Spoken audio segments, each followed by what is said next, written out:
order of the Water Supply Planning Committee of the Water Management District on September the 2nd. Roll call, please. Yes. Director Evans? Present. Director Riley? Here. And Director Adams? Here. All present. Thank you. We'll see if there are any members of the public would like to comment on any item not on the agenda. Before we do, Mr. Chair, I'd like to, because this is not a Brown Act committee, I'd like to request that the item 3 be made into an action item and considered after item 1. Looking for a recommendation on a pretty short time. And if you're uncomfortable with that, after you hear the item, we can move it back to just discussion.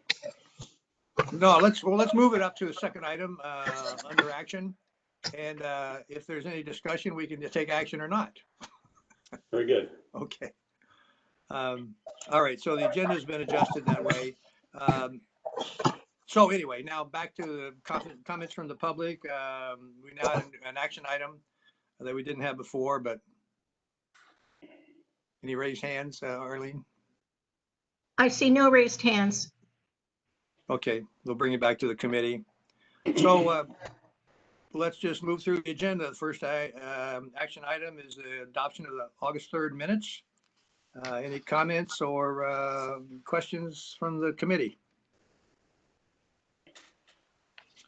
Let's go out to the public and see if there's any comments there.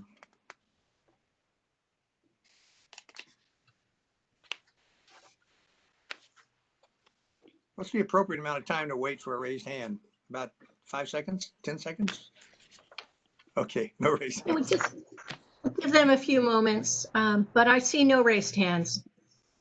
All right, bring it back to the committee. Action item is there a motion or questions? Yes, I move approval. Moved by Director Evans, I'll second. second by Director Adams. Roll call, please. Yes. Director Adams? Aye. Director Evans? Aye. Director Riley? Aye. Passes. Approved 3-0. Thank you. Item number 2, which is actually item number 3, but it's moved up to an action item because there is some proposed action. So, GM, please. Yes, so this is turning from an update on Pure Water Monterey project to recommendation on Pure Water Monterey project. You may recall that in 2016, when the water purchase agreement was first developed, there was the plan to do 4 well pairs, meaning 4 deep and 4 VADOs or shallow wells. During the design of Pure Water Monterey, it was suggested by the engineers that we would be able to survive on just 2 well pairs. You recall that there was a slump or foundation issues with the VADO zone wells, which we showed you photos of. But there are also productivity issues surrounding the deep injection wells. The plan was to condition the deep injection wells, repair the VADO zone wells, and that's still going on. But it was also determined that a third, and I will tell you, our staff urged and Cal-Am has urged to examine even a possible 4th, bringing us back to where we started in 2016. The borings, the test borings have been done, and site number 1, which is up the hill, and site number 4, which is down the hill from the existing sites, have both proven to be positive in terms of what they are likely to be able to produce. We had expected the 4th site, which is down near the backflush pit, to possibly be non-productive or certainly not worth going after. What they've determined is that there's actually pretty good strata from about 390 feet to 590 feet. And John, correct me if I get these wrong. And that would augur for developing the 4th well.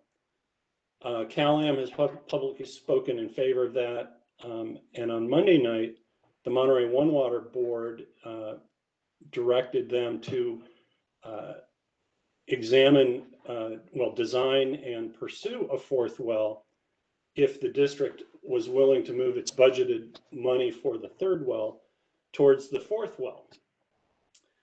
So you may recall we budgeted $3 million. What's happened is the state revolving fund loan has been reopened for about 6.2 million, which will more than cover the cost of the fourth well. There's some other costs that needed to be covered. But Arlene, if you could put up that chart I sent you earlier today.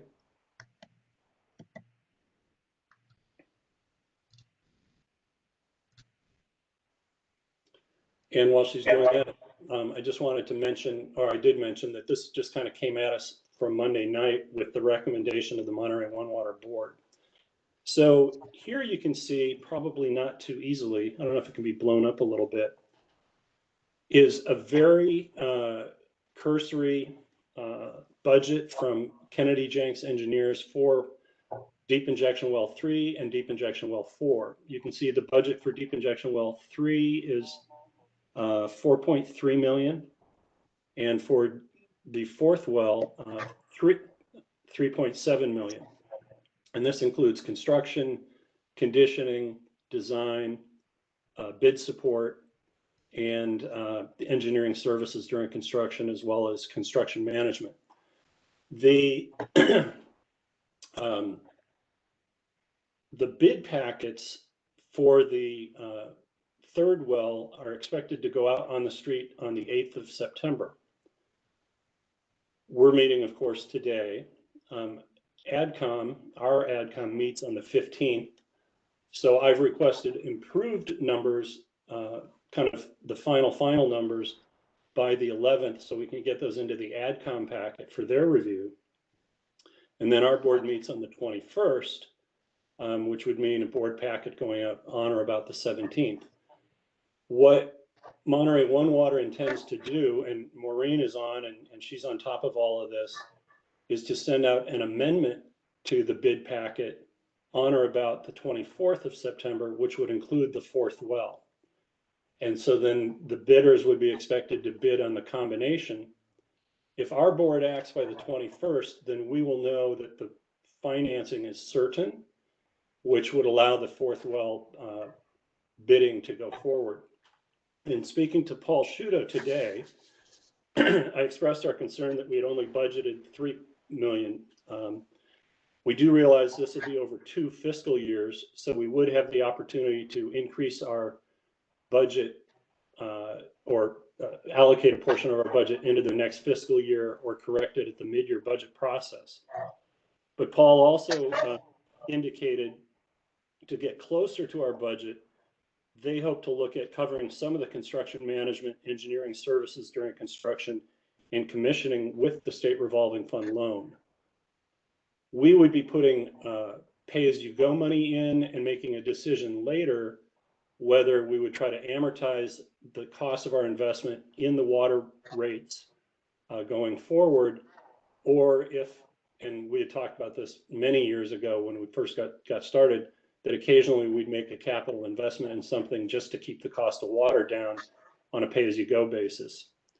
One of the other options would be maybe to not recondition the Vado zones, Vado zone wells, and move money around. I'm not sure where that's going to end up, but they do have, they have signaled that they would try to manage the difference between the 3.7 and the 3 that we budgeted, but chances are it'll still be a little bit over 3 million. The other piece of this is this would not be a 75-25 split. They would be on the hook for the entire cost of DIW3. We'd be on the hook for DIW4. However, as I said, it may be out of pocket for us if we don't recover it in the future. This is a good opportunity to get these done. It would create the redundancy that we need, the flexibility in operations.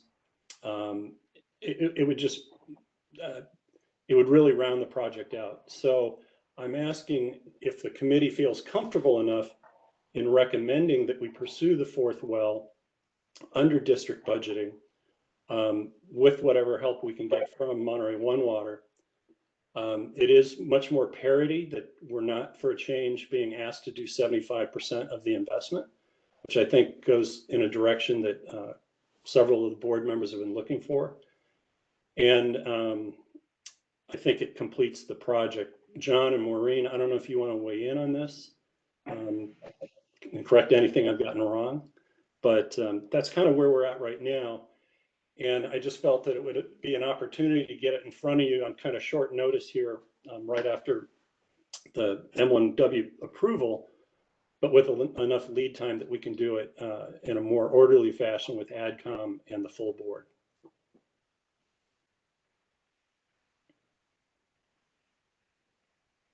Are there any questions from the committee? I have a couple. I have I'll start. questions. Director Okay. Evans, I have questions. Yeah, go ahead, Director Evans. Thank you. So you say that Monterey One Water is on the hook for the DIW3.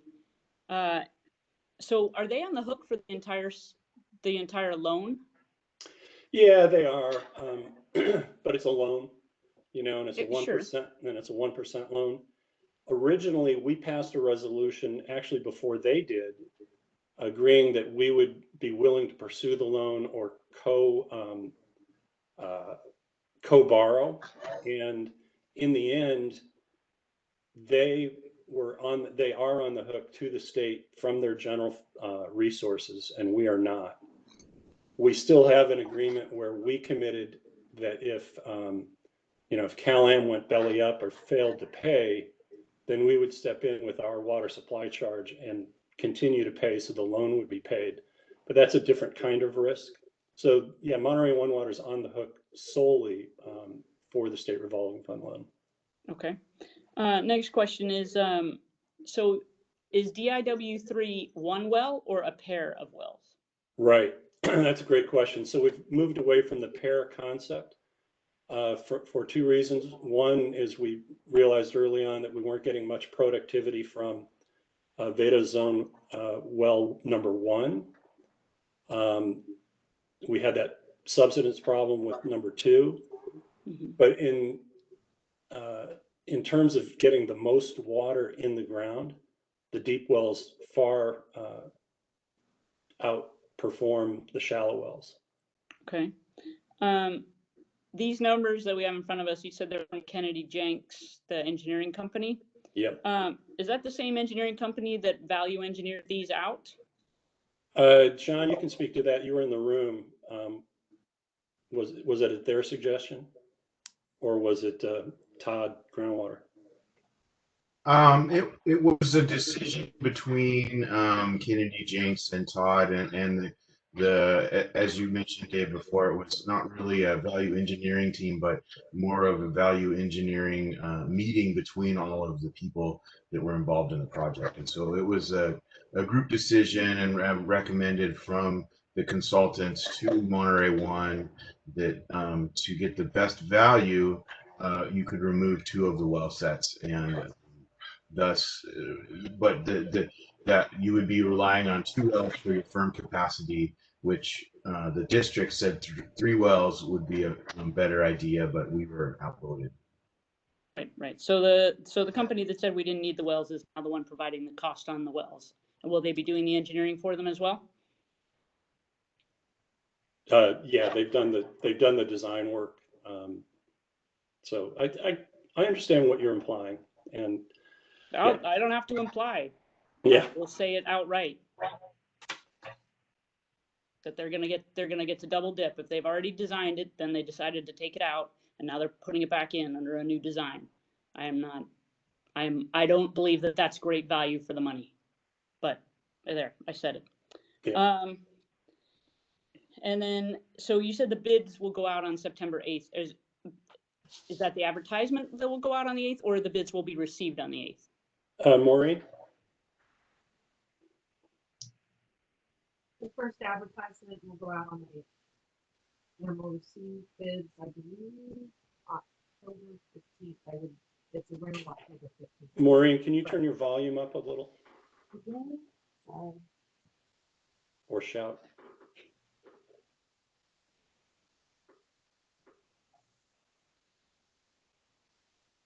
Maureen, I don't think any of us could hear that, so I don't know if you can I speak. think she said October 8th, Dave. Okay. Okay, so we're not gonna have any better numbers than this before the board meets. Well, If the bids don't come in until October 8th, if we have, oh, right. so we won't have an actual cost to compare the fourth cost to. Right. Okay. And then, Chair, if you will, one more question. So the cost of water apparently is in the $2,400 range. We're going to be selling it at $1,720 per the agreement, leaving a difference of $722 per acre foot. Yep. Over a $3,500 or 3,500 acre foot year, we're in the hole $2.5 million. Is that correct?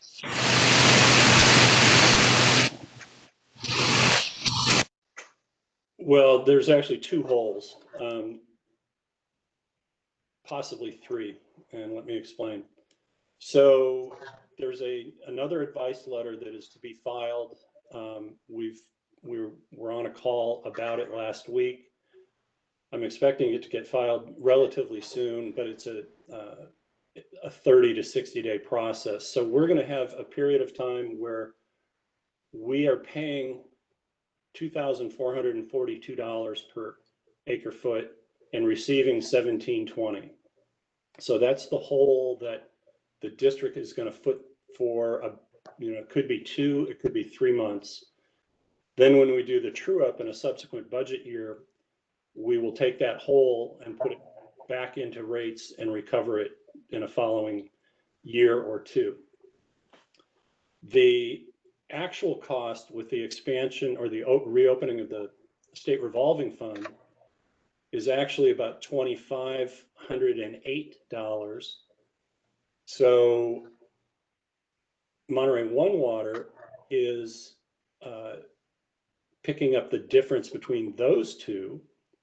However, the pricing that we quoted to Cal-Am was based on a full calendar year. We're not in a full calendar year. And so through the rest of this fiscal year at that 2442 rate, there's a disproportionate amount of fixed costs that have to get covered, which are presently being covered by Monterey One Water. So their hole is bigger than our hole. And at some point, next year, next budget year, we will put all of that back into the true up mechanism. And depending on the size of those two collective holes, it'll either be recovered in next year's water rates or amortized out over several years. Okay. Those are my questions. Thank you. Thank you, Director Evans. I have a couple of questions, Dave. Has Cal-Am offered to be cooperative in how these costs get plowed into the water purchase agreement? Say that again. Has Cal-Am offered any opinion about their willingness to cooperate in incorporating these costs into the modifications of the water purchase agreement going forward? Well, yeah, I think that's just tacitly in there, because Ian Crooks has stood up publicly and said that they definitely support 3 wells and prefer 4 wells. And it goes part and parcel to the costs do get recovered through the water rates. So they haven't publicly said the agreement's written to basically accommodate for this, so they don't really have a choice. I'm a little bit sympathetic to Director Evans' questions about the source of the recommendation to go to 2, and then the source of the bids coming up for 3 and 4. My question about the cost in your little chart, is there a contingency factor in there? I didn't see it mentioned. It's not there. And this is an early estimate, which not always, what's the confidence rate that this is close? I would say, and I don't know, Maureen, if you know at what level they're at right now in a cost estimation. range, but If I may, deep wells were already drilled, right? Deep wells have already been drilled, so they should have some information on construction costs that they should have incorporated into this estimate. yeah, exactly. If they don't, then they're not worth. Yeah, and I can tell you that we must have Mike McCullough listening in because he just texted me something. Yeah, so he wants to remind us that we still have a Bureau of Reclamation grant of about $4 million that will actually bring down the cost of water. And that should be in hand by the next budget cycle as well.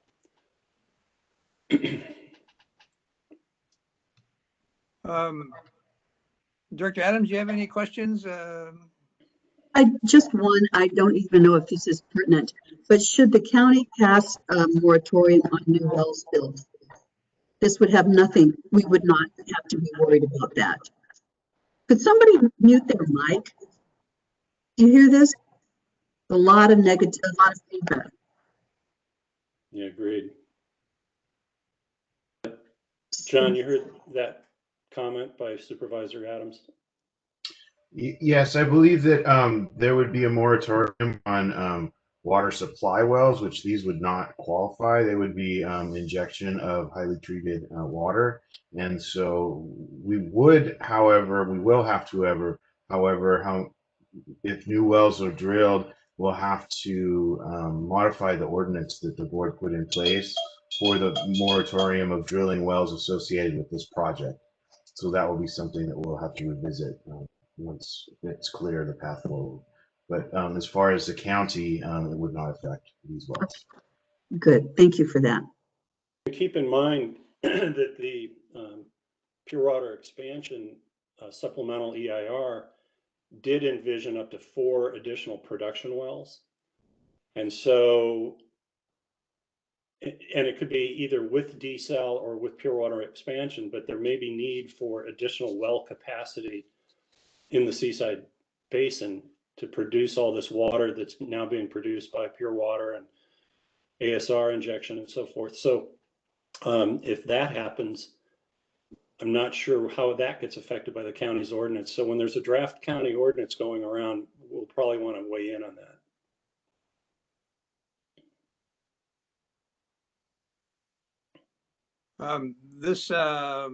This is an action item that specifically commits us to what from a budget standpoint? Nothing. It just allows us to say that the Water Supply Planning Committee recommends looking at the 4th well.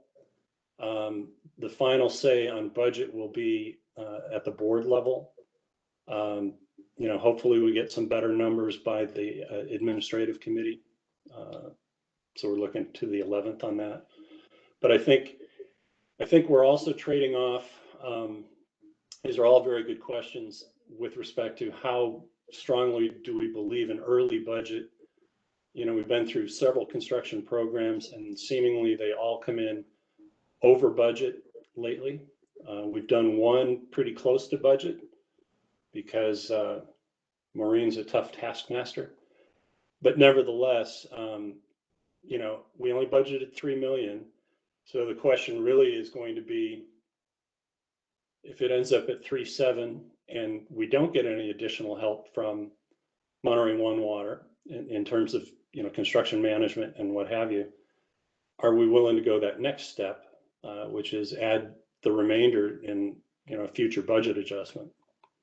I mean, we've had discussion and we'll have discussion at this board meeting about the sunset of the water supply charge. You know, if we're still out there building things related to water supply, it's awfully hard to sunset it. But that money would exist if we had to come up with another 700,000 on our own. So I just put it out there. But I just wanted the committee to hear that these wheels have been put into motion just this week. I guess when the test borings got reviewed last week, maybe it was put into motion then, but yeah, I was just looking for a recommendation so that the full board would know that you've heard it. Mr. Chair, we have not gone, Chair, we have not yet gone to the public. Fair enough. Well, we'll go to the public now. Thank you.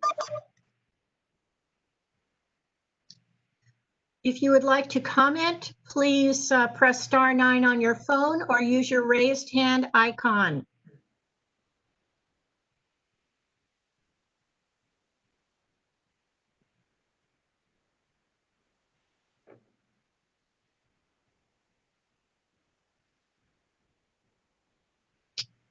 Chair Riley, I see no raised hands.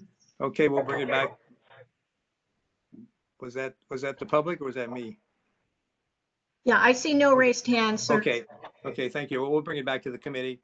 The more discussion on this, I have the thought that unfortunately, I use this with my kids, but in for a nickel, in for a dime, or whatever it is, in for a dime, in for a dollar. But it depends on what you're into. And this is a high priority project. It's got so much riding on it. Our position on leadership as well as financing have been critical to this whole project from the very beginning.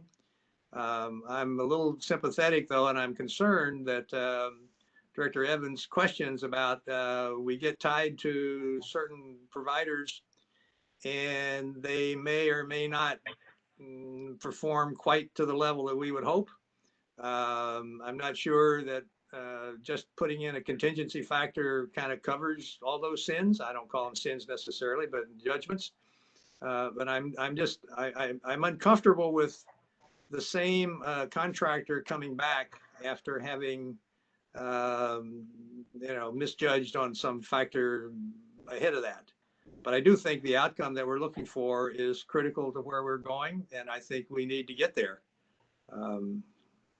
Anyway, I'm hoping we can support it, but I think there's a warning or a caution flag that ought to be waved in front of the contractors.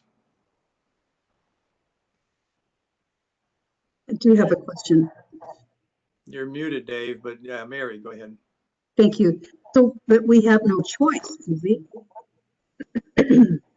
As far as the engineers and the contracting, et cetera, et cetera. I think you're right. Probably to bring in another consultant to design a well and all of that would just put us probably so much further behind and cost more in the long run. Yeah, I think they got us in a. No, I think John or Maureen, if you could just tell us what our options are. If the bids come in radically different than the estimate, I have to turn her off. Yeah, I think that's Maureen is the best. Yeah. I'm sorry, I had to mute her. So John, maybe you have an answer to this, or Maureen can text us since there's so much feedback. If the bids come in and they don't look anything like what the estimates were, is it still broken into two pieces that we could proceed with deep injection well 3 and back out of deep injection well 4? It's my understanding that it is being bid in that fashion where deep injection well 4 is an optional task. Okay.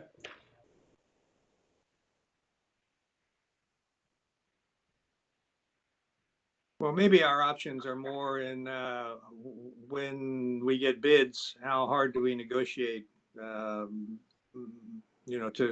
kind of consider history. But anyway, there's still the future we have to deal with. Yeah. Go ahead, Mary. Could not do with just the one, like go to 3 and then maybe do 4. Yeah, so you could survive. We think, based on the projections that Todd Groundwater has produced, that with 3 wells, we're in a very good position. And John can probably speak to this, but the redundancy, the tendency of wells to decline in productivity over time and then needing to be, reconditioned or rehabbed, having the 4th well does get you something operationally, as well as some additional capacity where, we're still trying to fill reserves. If in fact the growers stay in the the game, which they currently are, but they're thinking of how committed they are. Then we've got the drought reserve. And so we've got need to do injection over and above what's just there to service California American.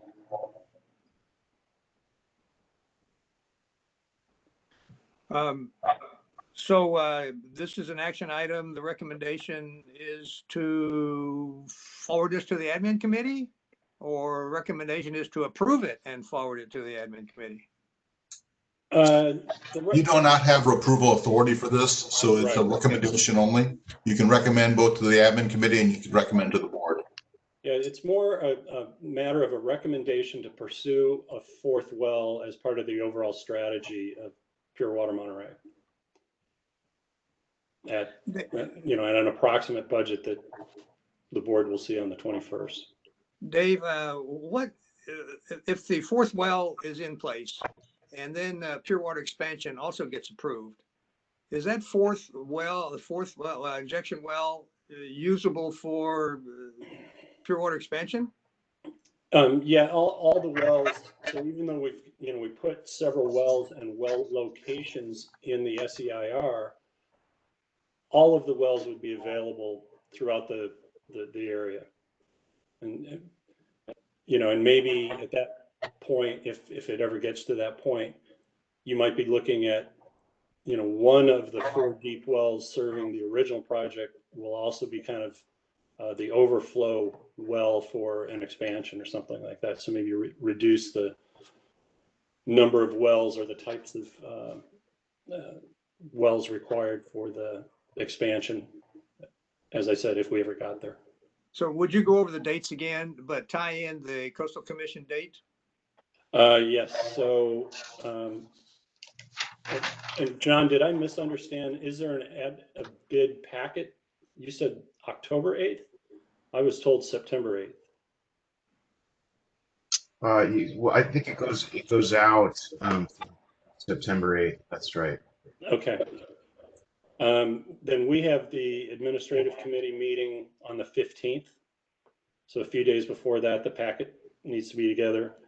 We have our board meeting on the 21st. The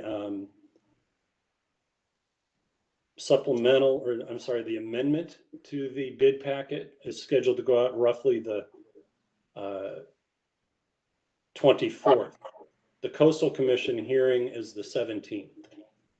So in between administrative committee and our board meeting. So the assumption I'm operating under is that there will be a decision on the 17th. That's at least the assumption that's being made by most people. It may not come true, but if it happens on the 17th, there's some pretty clear guidance from that kind of decision. And then our key decisions are after that date. Right. Well, I'll make a motion that we recommend approval and forward it to the admin committee. If there's a second, we might move it. If we don't, we won't. Okay, fails for lack of a second or less. I'm still I will thinking. reluctantly second. I'm thinking. I was Okay. holding out because I'm still not happy with this, but I will How second about it because I think it deserves to go to the other committees and to the full board. So you have your second there, Chair. And you muted. You're cut off. Okay, well then let's have a roll call. All right. Yeah. Yes. Yeah, I just want to say one thing before you go. You're really making a recommendation to pursue a fourth well strategy, which is the recommendation of your Water Resource Division staff. Okay, then that would be the motion. I assume that's this goes, the second agrees with that. Yes. I see an Again, odd- reluctantly, yes, I will second that. All right, Okay. take the, Yes, roll call, please. you're ready for the roll call? Director Adams, Aye. Director Evans, Aye. and Director Riley. Aye. Unanimous approval. Motion passes, and thanks for the clarification, Dave, what our motion precisely is. Mr. Chairman, I hate to do this. I need to step off this call. Heidi Quinn is a participant, and she will continue in my stead. So my apologies to the committee. Thank you, Dave. All right, then let's go to discussion item on table 13, water right permit 21-330. This is a discussion item. So, General Manager, you're muted. I'll introduce it, but John's the one who's likely going to discuss the specifics. You may recall that we received a letter from Marina Coast Water District prior to the consideration of the ASR addendum. The letter suggested that Cal-Am could take the water right permit 21-330, which is their table 13 water right, and expand the place of use, which would then allow greater flexibility in managing the Carmel River water and maybe obviate the need for that parallel pipeline that we were considering the amendment to the EIR for. John's assessment, which I think is summarized pretty well in the staff findings with the bullet points at the bottom of the staff note, are basically that two things to summarize quickly. The table 13 right is an instantaneous right.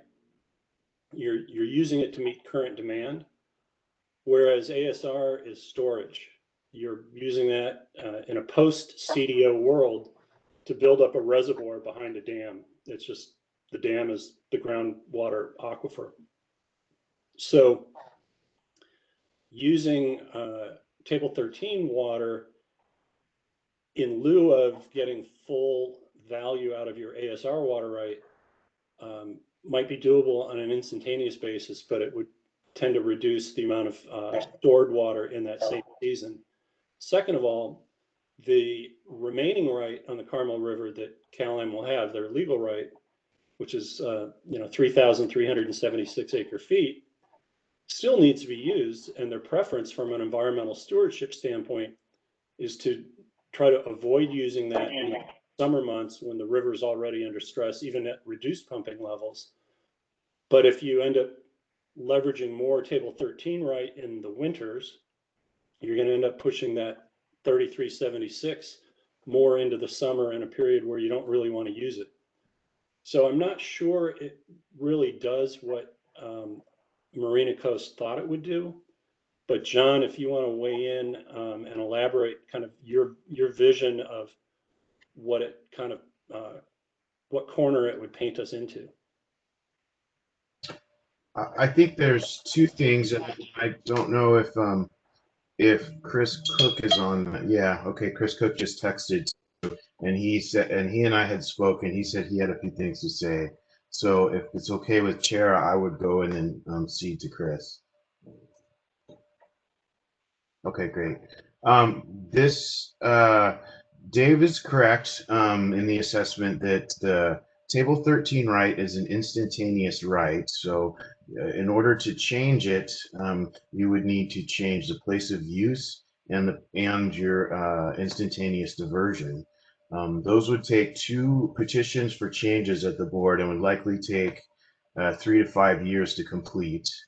So there's the timing aspect of it. So with the pipeline trying to alleviate a problem that we foresee coming at us sooner than later, first of all, the timing would not work out in order to alleviate the problem that the pipeline is trying to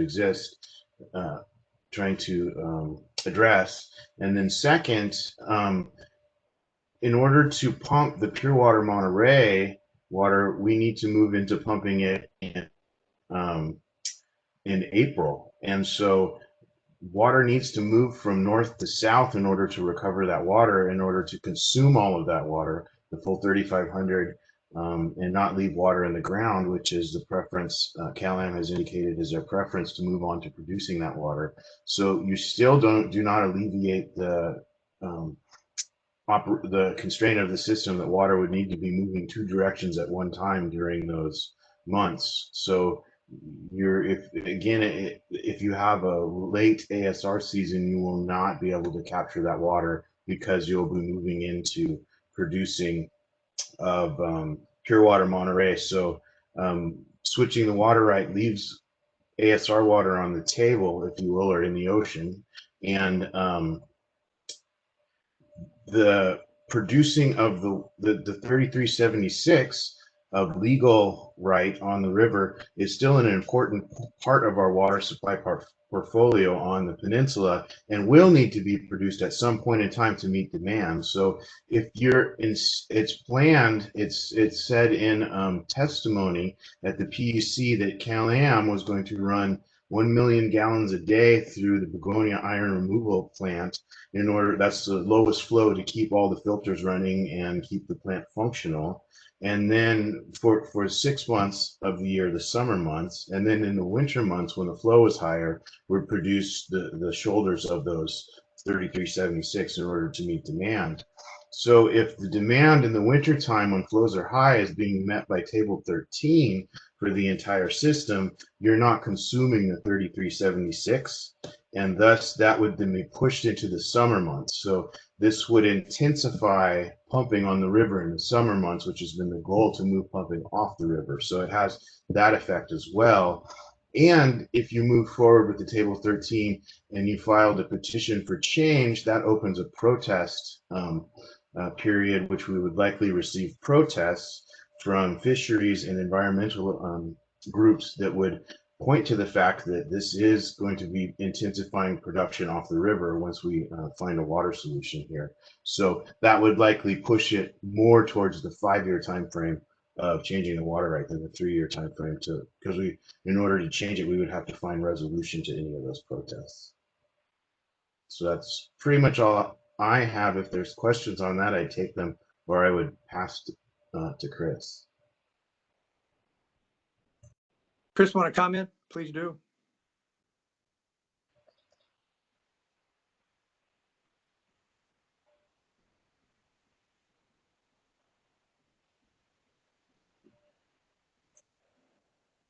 Did Chris hear that? Do you know? Can you tell? Well, so Chris is a call-in user, so I think, Arlene, what do we need? Him to press *9?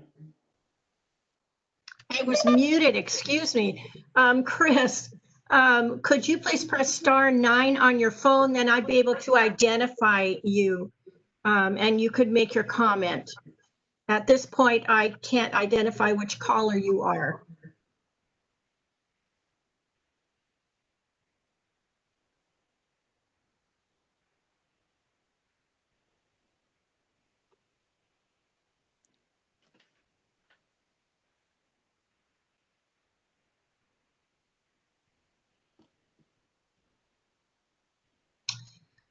I will try to, I can start unmuting the callers.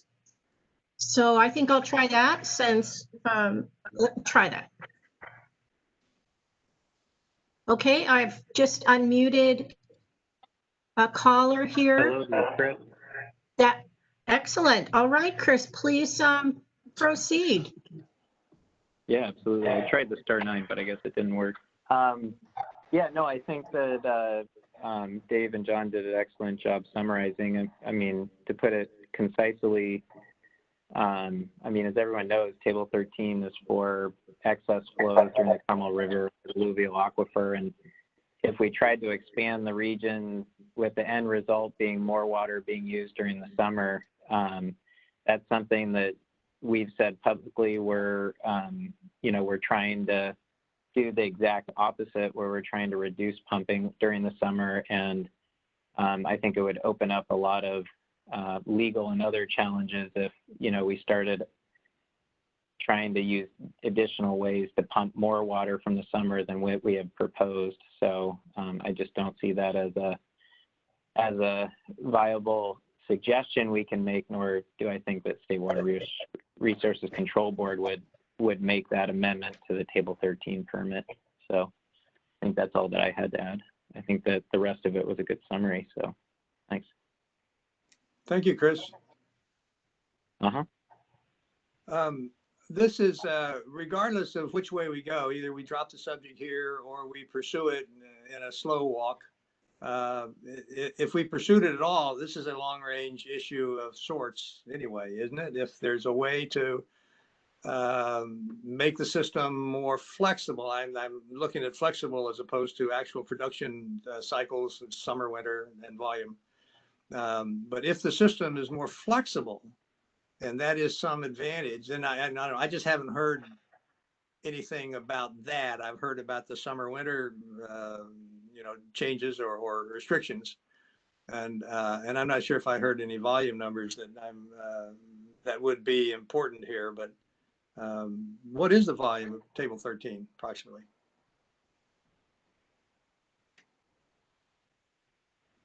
I don't know, John, if you want to speak to it, but I know I've run some numbers on it. And it's basically like what areas are over the Carmel River alluvial aquifer. So it kind of really depends on demand during the time of the year where you have the triggers for certain ASR injection. And I think, if I remember correctly, John, feel free to chime in, but I think it's like 1 to 3 acre feet a day where you're in that trigger zone, which is, limited to typically like a month or 2 months a year.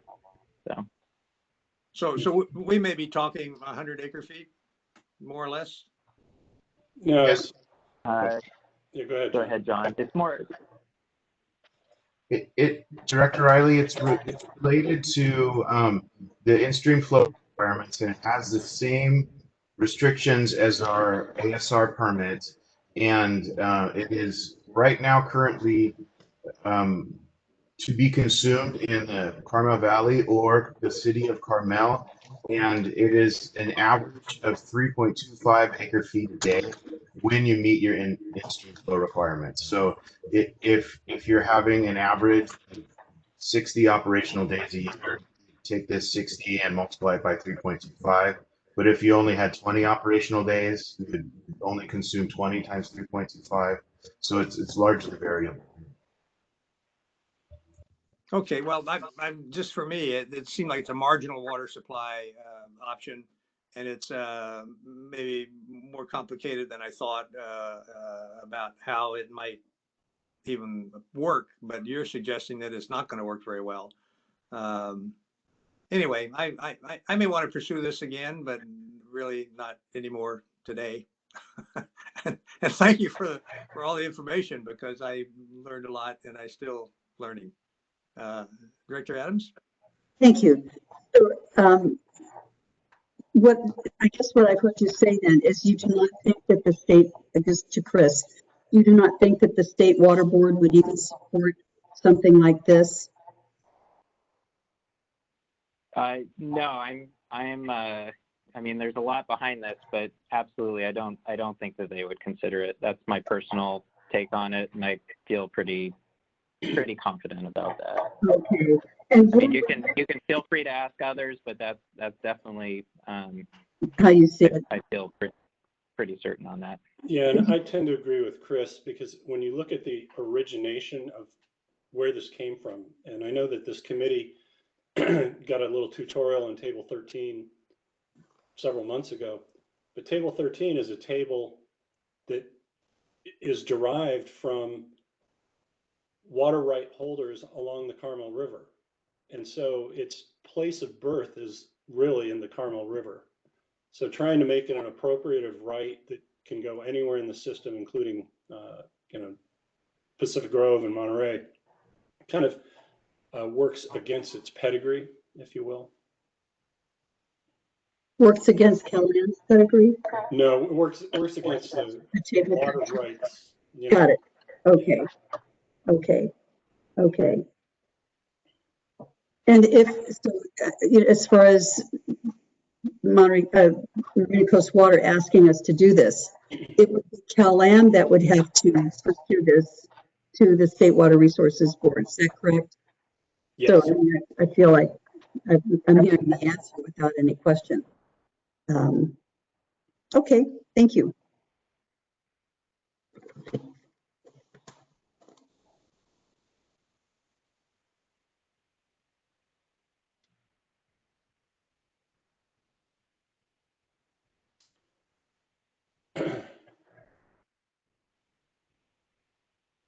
George, you and Arlene may have been playing button tag No. there. No, okay, I so wasn't. it I was hadn't just touched it. George. So George, we didn't hear what your last comment was. I think we're supposed to go out to the public on this, and if that's true, let's go out to the public. Correct. Thank you, Chair.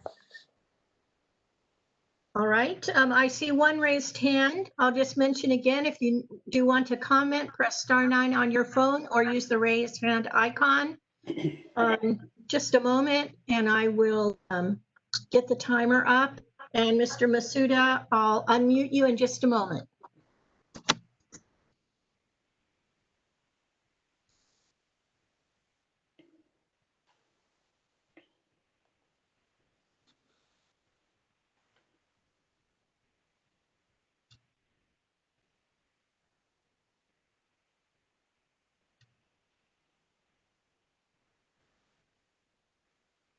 Roger Masuda, please present your comment.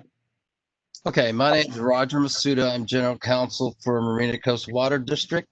I've been working on California surface water rights and Pacific Salmonid issues for over 40 years. I respectively disagree with what John Mayer said. I actually have responses to each of the points in the agenda and the memorandum, and I would respectfully request that the Monterey Peninsula Water Management District staff meet with Marina Coast staff and we can discuss these issues in detail, especially since I only have 2 more minutes to go over this. So that's our request, that we meet with Monterey Peninsula Water Management District staff, and we can invite CalAm to go over what we propose, and that none of these boogeymen that is been presented, we believe they can be overcome with a better understanding of what we're proposing. So that's my statement.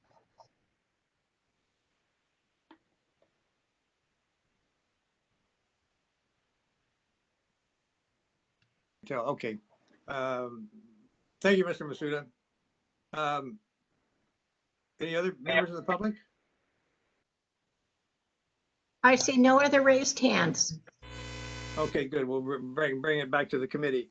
Oh, so Dave or Jonathan, what do you think about the idea about meeting and seeing where there are different arguments, different points of view? Yeah, the staff would be happy to meet. Okay. And I think including CalAm in the equation, if they're so willing, would be a good idea. Well, it's trying to understand, what is being suggested and what are the reasons why it might work and other reasons why it might not work. So I think if CalAm would be willing to partner or participate, I sure hope they will. Yeah. Okay, well, thank you on that. I'm going to move on. I'm sorry, Mary. Yeah, thank you. If we're going to be taking the time to have this discussion, could you ask, or maybe you know now, what, if we pursue this, what would happen to the ASR operations during that time period? Would there be an impact of not being able to get water to the roof for injection during the full wet season? Yes, Director Adams, there would be there would be a need for water to move both directions in the pipeline, and we would be forced with an operational decision if we were meeting ASR permits to stop diverting ASR water, let it run to the ocean, and start producing pure water Monterey, so it could all be consumed in a year. So that this does not alleviate that. Okay, all right, thank you. Okay, well, thank you for that, and thank Mr. Masuda for speaking up. And there'll be a discussion in the future. Let's go to last item on the agenda. Well, next to last, update on ASR, please. Yeah, I think Maureen has now phoned in, I understand, so maybe the electronic noise will be off. Maureen, can you open up your mic? Or do we need to open it for you? Well, I'll try. Oh, Can you hear me, Eileen? Yeah, is your computer speaker on? My computer is muted. yeah, you need to mute.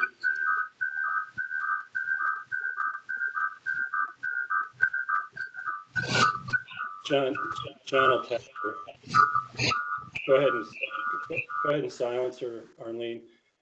John, why don't you text Maureen? Go ahead and bring up the presentation that she prepared.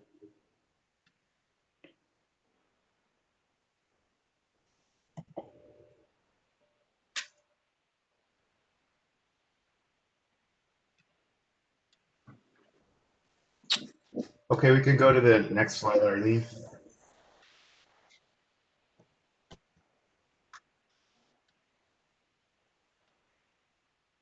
So yeah, in our last episode, we brought you installing the tanks. Oh, there we go. Installing the treatment tanks and sliding them in sideways. We decided to go with the larger tank, if you remember, which requires less deliveries of disinfection chemicals to the site and allows the project to treat more water in between those deliveries. So those are successfully installed. Next slide, please. The building is starting to get some skin on it, if you will. We finished, put the roof on, and then went over and textured the cinder block CMU walls, and went through and painted it. Painted it to match the facilities that are already existing there. And you can see kind of the 3 bay doors there that are going to be the doors that will be accepting chemical, and those will be removed if we need to. They'll be taken off and removed when we need to replace tanks. And so this will be our access to get in and service any type of tanks or anything like that that we need to in the future. So next slide, please. We put the windows and the doors on. And so it's now a secure facility. So this is the first time we've had it so where we can now lock it. And so that was a step in the right direction. And you can see here, this is the side of the building that is facing, this is the east side of the building we're looking at here. So. And then the right picture is the north side of the building that we're looking at. So. And that the north side of the building is going to be the electrical and the control room of the building. And then you can see that the south side of the building is going to be the 3 bays that are now taking shape that will hold the chemicals. And so it will be the 3 chemicals, to remind everyone, will be the chlorine for disinfection, the stabilizer for introducing water to the system. Also, any water entering the system will be treated with chlorine and stabilized. And then we have a 3rd bay for dechlorination as we're moving forward with moving the ASR project into the new regional water quality control board permitting regime. It's up in the air whether or not we're going to dechlorinate or not, and we're waiting to hear back from the regulator. So if you guys remember, the discussion at that time was build it now because it'll be cheaper if we need to build it, if we had to build it later. So next slide, please. We're now starting to get the electrical works come in. This is the motor control center. So this hooks to the VFD, the variable frequency drive, and this is actually what sends the signals out to run the equipment and the pumps that are going to be operating at this facility. So that was installed into place on the wall. And we're now mobilizing the electrician. So if we move to the next slide. These are the, so this is those panels are close on the right-hand side where you have the buttons to operate manually the treatment works that are at this facility. And we have panels, which are PLC panels, which will have readouts of what the treatment system is doing, the status of the system.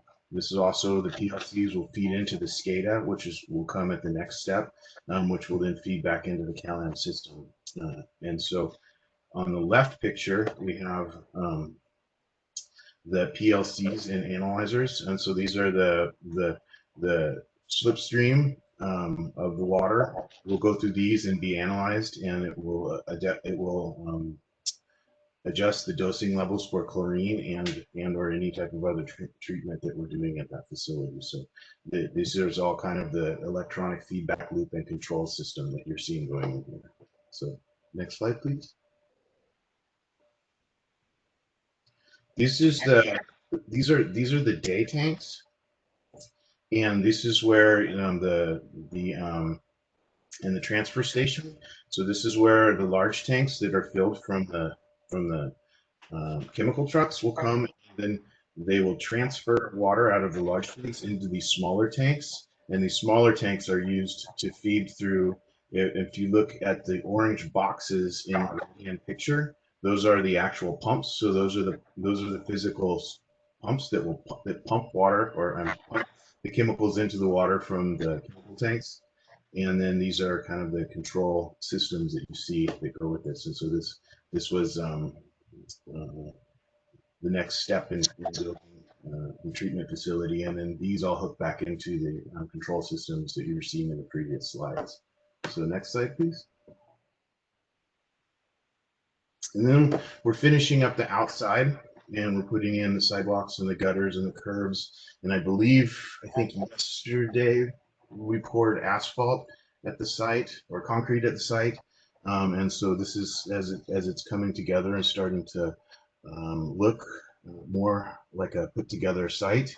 What you can see here on the right hand side, right picture, is the northern entrance. So this is a new entrance to the site. If you've driven by the site, you can, and you have kind of a history of driving by the site. It used to only have a southern entrance, but now we have an ingress and a regress. And so the chemical trucks can pull in, offload, and then pull out and not have to turn around. So that was one of the main drivers for needing to move the building to this spot. So you can see that this is all taking shape. Next slide, please. Yeah, so then this is the pad that the chemical trucks will pull up onto and will offload chemicals into the large tanks, which then get transferred to the day tanks that we saw in some of the previous pictures. You can see we're going to have light poles go in on this site. This right-hand picture is a picture of the southern entrance where we have concrete pillars, and we're going to have a sliding gate that's going to open automatically with key code or a fob that we'll all have. So this is all starting to take shape. You can see the base rock laying down for pouring of the asphalt coming soon. And next slide, please. Yeah, there we go, getting ready for the asphalt. We're pouring the asphalt. There will be a road that loops through past the new chemical building, but also that comes up and around the existing control buildings, which will control and run the electrical building that's existing previously will still run both the wells on the site, but the chemical building will treat the water that's produced by those wells. So as we move through here, we have conduit, and we'll have to make both these buildings talk to each other. And so that is the next site.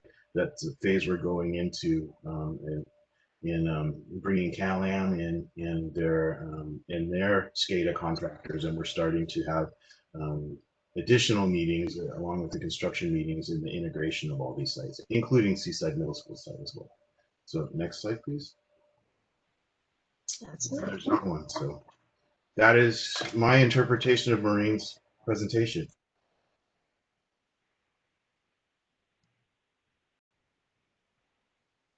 Yeah, thank you, Jonathan. Anything you want to add, Dave?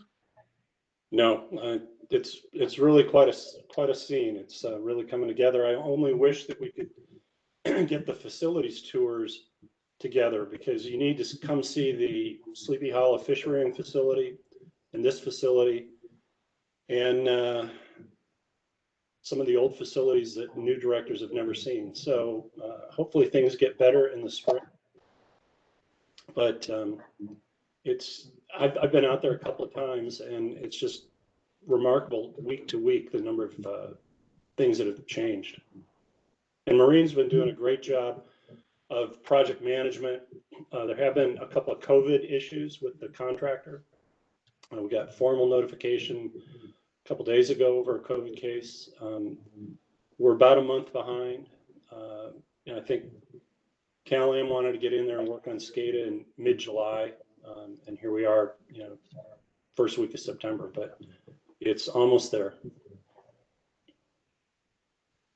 Good. Yes, Director Evans. So I passed by on my way over here today, and I was blown away by the progress that's been made out there since the last time I drove by, which wasn't that long ago. So I was looking forward to seeing this, to seeing the building before coming down here to hear about it. So it is coming along great, and I just wanted to say that I see it. It looks good, and I hope we can keep it on track and finish out on time. The 3 bays, they're on the back side of the building, aren't they? Yes. Okay. Well, if there are no other comments, I only have one comment. It has to do with Maureen's sound system. I hope you can figure something out, because it seems like about 3, maybe 4, maybe 5 straight times now, there's been some real back sounds or problems or inability to have a decent communication system there. And it's bothersome. Yeah. Anyway. I miss hearing her. Okay, any closing comments? We're about done. Okay, committee meeting adjourned. Thank you very much. Thank you. Bye-bye, everybody. Bye-bye, everybody. Thank you, Jonathan. Thank you.